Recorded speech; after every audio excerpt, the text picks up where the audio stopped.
Hello दोस्तों। कोलकाता के terminus पर एक बूढ़ा आदमी रोज दिखता था। धोती कुर्ता, पैरों में टूटी हुई चप्पल, कंधे पर एक झोला, चेहरे पर धूप में जली हुई झुर्रियां और हाथ में एक पुराना अंगोछा। भीड़ उसे देखकर कतराती थी।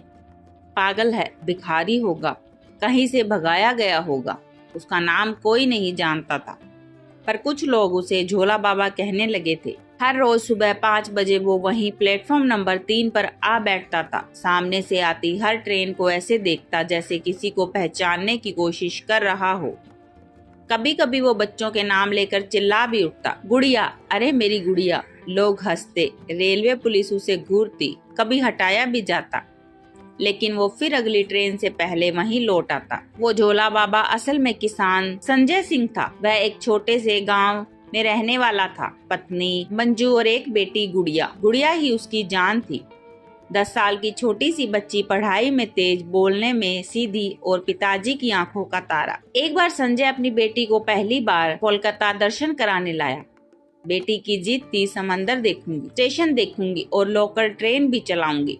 संजय ने वादा किया और दोनों चल पड़े। 3 दिन खूब घूमे, लेकिन चौथे दिन जो हुआ उसने जिंदगी बदल दी। कोलकाता के टर्मिनस पर एक ट्रेन में बैठने से पहले संजय पान लेने गया। बस 2 मिनट। जब लौटा, गुड़िया सीट पर नहीं थी। पागलों की तरह प्लेटफॉर्म पर भागा, हर डिब्बे में झांका, हर टीटी, हर कुली से पूछा, लेकिन बेटी जैसे हवा में घुल गई। पुलिस में रिपोर्ट लिखवाने गया। बेटी गुम हो गई है, 10 साल की है, ये फोटो देखो साहब। एक ने कहा अभी लौट आएगी, 2 दिन रुक जाओ। दूसरे ने लिखा चोरी नहीं, भाग गई होगी। तीसरे ने ठहाका लगाया, कोलकाता है बाबू, यहाँ हर घंटे 5 बच्चे गायब होते हैं, किस किस को ढूंढें। संजय की बात को किसी ने गंभीरता से नहीं लिया। वो रात उसने स्टेशन की बेंच पर गुजारी और अगली भी, और फिर हर रात वहीं।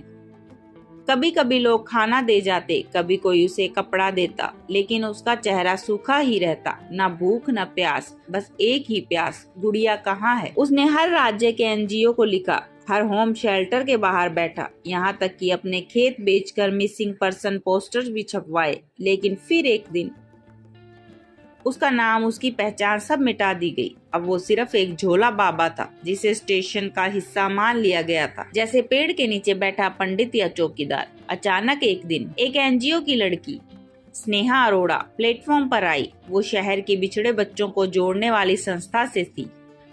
वो झोला बाबा को देखकर मुस्कुराई, बाबा आपके पास कहानी है क्या? बाबा ने सर उठाया। पहली बार किसी ने उसके अतीत के बारे में सवाल किया। स्नेहा ने पूरा किस्सा सुना।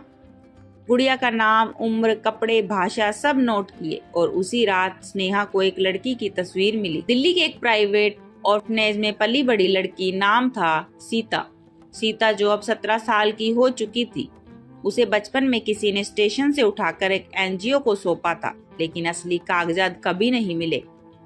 उसने सिर्फ एक बात दोहराई, मेरे पापा पान लेने गए थे और फिर मैं अकेली हो गई। स्नेहा के रोंगटे खड़े हो गए। सीता को मुंबई लाया गया, झोला बाबा से मिलवाया गया, पर लड़की पहचान नहीं सकी। नहीं, मैं इनको नहीं जानती, लेकिन बाबा की आंखों से झरते आंसू कुछ और ही कह रहे थे। डीएनए टेस्ट कराया गया। रिपोर्ट आने में 7 दिन लगे। बाबा हर दिन स्नेहा से पूछते, गुड़िया है क्या वो? डीएनए रिपोर्ट आई, 100% मैच, सीता गुड़िया, पिता संजय। पर सच आसान नहीं था। सीता को पालने वाले एनजीओ का हेड उसे गोद देना चाहता था, एक अमीर कपल को, अमेरिका में। डीएनए का सच सामने आने पर उस पर बच्चा चोरी, गुमराह जानकारी और डॉक्यूमेंट फर्जी केस दर्ज हुआ। संजय बाबा को कोर्ट बुलाया गया, गवाह के रूप में। 18 साल बाद वही आदमी जो कोर्ट के बाहर भीख समझकर ठुकराया गया, आज गवाह की कुर्सी पर बैठा था। जज ने पूछा, आपको कैसे पता ये आपकी बेटी है? बाबा बोले, जब वो छोटी थी उसकी पीठ पर एक तिल था, वो डरती थी ट्रेन की सीटी से। फिर मुड़ा गुड़िया की ओर, गुड़िया तू सोते हुए अलार्म कहती थी ना सीटी को। गुड़िया की आंखें भर आई। वो कुर्सी से उठकर बाबा से लिपट गई। बाबूजी, कोर्ट ने एनजीओ हेड को दोषी करार दिया। सीता और गुड़िया को अधिकारित रूप से संजय की बेटी माना गया। सरकार ने संजय को सम्मानित किया, जननायक पुरस्कार, देश भर में लापता बच्चों के लिए आवाज उठाने पर। आज वही झोला बाबा रेलवे स्टेशन पर बच्चों को मुफ्त में खाना बांटते हैं। उनकी संस्था का नाम है गुड़िया मिल जाए। अब वो सिर्फ अपनी नहीं, हर गुड़िया को घर दिलाने का काम करते हैं।